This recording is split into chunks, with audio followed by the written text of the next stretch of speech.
इसके पहले वाले वीडियो में मैंने आपको ओड टू ऑटम का फर्स्ट स्टैंजा को समझाया और आई होप आपको कुछ फ़ायदा ज़रूर हुआ होगा। आप उसको समझ गए होंगे। बार बार आप पढ़ेंगे देखेंगे तो बात समझ में आ जाएगी। पोइट्री जो होता है ये थोड़ा टफ होता है, चूँकि प्रोज़ वर्स में नहीं रहता है, उसका कुछ सेंस लगाना पड़ता है। डिक्शनरी मीनिंग से कहीं कहीं पर मीनिंग अलग हो जाता है, इसलिए 2 बार 4 बार देखेंगे आप, समझ में बात आ जाएगी। अब मैं चलता हूँ दूसरे जो नेक्स्ट स्टैंजा है उसके तरफ। Stanza number 2। Who hath not seen thee oft amid thy store? Sometimes whoever seeks abroad may find thee sitting careless on a granary floor. Thy hair soft lifted by the winnowing wind, or on a half-ripped furrow sound asleep, drowsed with the fume of poppies, while thy hook spares the next swath and its twinned flowers, and sometimes, like a gleaner, thou dost keep steady thy laden head across a brook, or by a cider press. With patience look, thou watchest the last oozing hours by hours. तो ये जो stanza है, इस stanza में John Keats ने पर्सिफिकेशन का एक बहुत सा सुंदर ब्यूटीफुल एग्जाम्पल दिया है। और जैसा कि मैंने आपको फिगर ऑफ स्पीच में पढ़ाया है, पर्सिफिकेशन क्या होता है, पर्सिफिकेशन मैंने पढ़ाया है आपको। पर्सिफिकेशन एब्स्ट्रैक्ट आइडिया है ना, एब्स्ट्रैक्ट आइडिया, उसको कंपेयर करते हैं ह्यूमन बीइंग से, तो वही कहलाता है पर्सिफिकेशन, राइट। तो यहाँ पर क्या है, इस स्टैंजा में क्या है कि जॉन किट्स ने क्या किया कि ऑटम को 4 रूप में लाया है, और वह भी रिप्रेजेंट कौन करता है, एक वुमन, औरत से ही उसका तुलना करते हैं, इसलिए वहाँ पर औरत हो गई मानव और वह हो गया पर्सिफिकेशन। ऑटम क्या है, एब्स्ट्रैक्ट आइडिया है, उसकी तुलना हम औरत से कर रहे हैं। और उससे लेडी का, औरत का जो है, ये 4 काम है, ऑटम सीजन का 4 काम है। पहला क्या है कि भाई वह है एक विनोवर के रूप में, विनोवर, अनाज को ऐसे ऐसे लोगों से आते हैं ना कृषक लोग, तो वह विनोवर का। दूसरा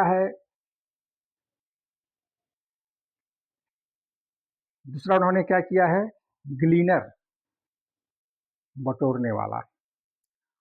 और तीसरा उसने क्या किया है कि ये ग्लीनर है, उसने क्या किया, उसको ग्लीनर, और उसके बाद जो है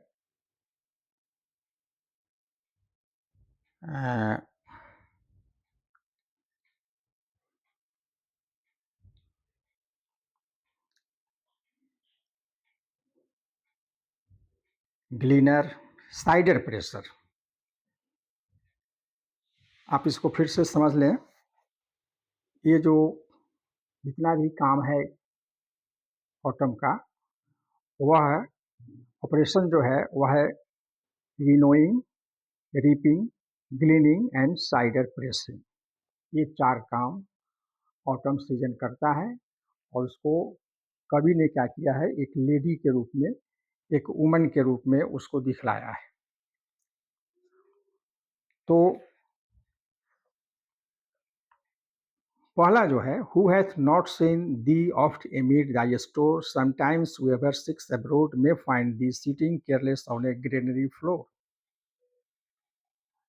thy hair soft lifted by the winnowing wind। कहता है कि ऑटम सीजन को किसने नहीं देखा है? कहाँ पर?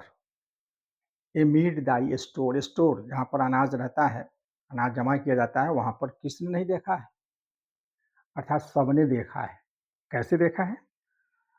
तो कहता है कि समटाइम्स whoever seeks abroad, अगर कोई भी आदमी बाहर देखेगा, माने खलिहान में देखेगा, खेत खलिहान में देखेगा अब्रोड, उसको क्या मिलेगा? Find this sitting careless on A granary floor. वह जो औरत है, वह जो लेडी है, वह जो ऑटम है, वह ऑटम सीजन क्या रहता है कि केयरलेस होकर के, लापरवाह होकर के, ग्रेनरी फ्लोर जहाँ पर अनाज रखा जाता है, गोदाम, उसके फ्लोर पर जैसे बिल्कुल बेसुध होकर के पड़ी हुई रहती है, केयरलेस होकर के सिटिंग है, वहाँ पर बैठी हुई है। यानी उसको ये भी चिंता नहीं है कि भाई चलिए अब तो हमारे घर में अनाज है, हमारे पास फल है, तो फिर खाने की चिंता नहीं है। इसलिए वह क्या है कि सिटिंग केयरलेसली, वो बैठी हुई रहती है ऑन ए ग्रेनरी फ्लोर। और क्या होता है? Thy hair soft lifted by the winnowing wind, और उसका जो बाल है, जो घुंघराला बाल है, वह बाल क्या हो जाता है? तो हेयर सॉफ्ट लिफ्टेड, बड़ी आसानी से उसका बाल जो है सो उड़ता है। कैसे उड़ता है? बाय द विनोइंग विंड, जो वही जो हवा चलती है, विनोइंग विंड, ऐसे ऐसे करने से उस हवा के प्रभाव से उसका बाल जो है सो क्या हो रहा है? फहरा रहा है, उड़ रहा है। नेक्स्ट, और on A half ripped furrow sound asleep, dressed with the fume of poppies, while thy hook spares the next swath and all its twinned flowers। अब ये कहता है कि दूसरा रूप बतला रहा है कि दूसरा रूप किस रूप में वो रहता है ऑटम, औरत के रूप में तो रहता ही है। तो ये उदाहरण दे रहा है कि half ripped furrow sound slip, वह जो ऑटम है, यानी वह जो औरत है, वह है, फरो मतलब होता है खेत जोतने वाला जो हल होता है ना, उसका जो छोटा सा जिससे जमीन जोताता है, जुताई की जाती है, उसको कहा जाता है फरो। तो उसी पर हल में वो लगा रहता है, तो उसी हल को पकड़ करके उसी पर क्या हो गया है, ये एस्लीप, सोई हुई मालूम पड़ती है। क्यों? ड्रॉस्ड विद द फीम ऑफ पॉपीज। ऐसा होता क्या है कि जो पॉपीज होता है, भांग धतूरा पॉपीज, भांग धतूरा, ये सब क्या है? नशा लाने वाला चीज सब है। वन कैन गेट टिप्सी, कोई भी आदमी को नशा आ सकता है। तो वह जो फ्यूम ऑफ पॉपीज है, भांग धतूरा का जो फ्यूम है, जो सुगंध है, उसके कारण क्या हो जाती है, उसी में लगता है कि वैसे जो है वह भांग धतूरा का नशा कर ली हुई है और वह सोई हुई है।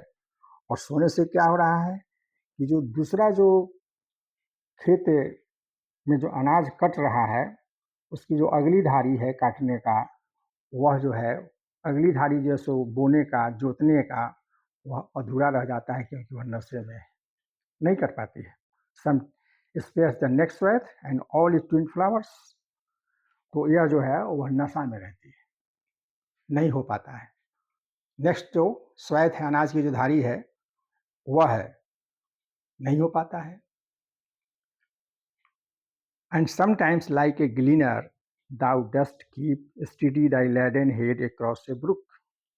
अब कभी कभी कभी क्या हो जाता है कि वही औरत, वह ऑटम सीजन, वह कैसे एक्ट करता है? लाइक ए ग्लीनर, बटोरने वाले के रूप में। ग्लीनर, thou dost keep steady thy laden head across a brook, वह ग्लीनर के रूप में काम करती है। Sometimes like a ग्लीनर thou dost keep steady thy laden head across a brook, और by a cider press with patience look। और अब जो है सो वह क्या हो जाती है? तो वह साइडर प्रेशर बन जाती है। माने सेव से जो रस निकालना है, जूस निकालना है, वैसे बन जाती है।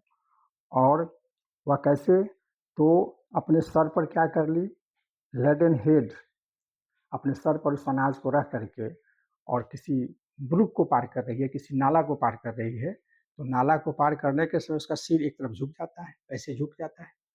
तो उसी तरीके से जब वो साइडर प्रेस करती है, तो उस तरह से वह देखती है, वो देख रही है, क्या देख रही है कि भाई उस रस वहाँ से रस निकल रहा है कि नहीं, उस जूस से रस निकल रहा इस सेव से जूस निकल रहा है कि नहीं, उसको बड़े ध्यान से नीचे से ऐसे करके देखती है।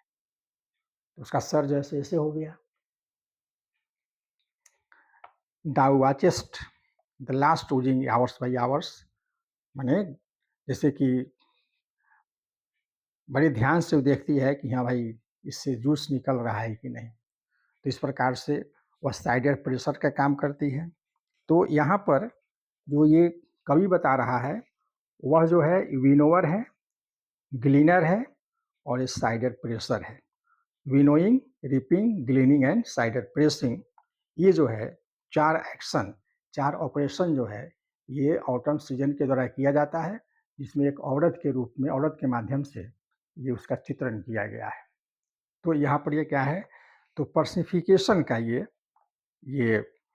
एक बहुत अच्छा उदाहरण है इस पूरे इस स्टेंजा में, सेकंड स्टेंजा में। और अब जो है मैं आपको इसके बाद जो थर्ड स्टेंजा है उसको मैं अगले वीडियो में डालूंगा। और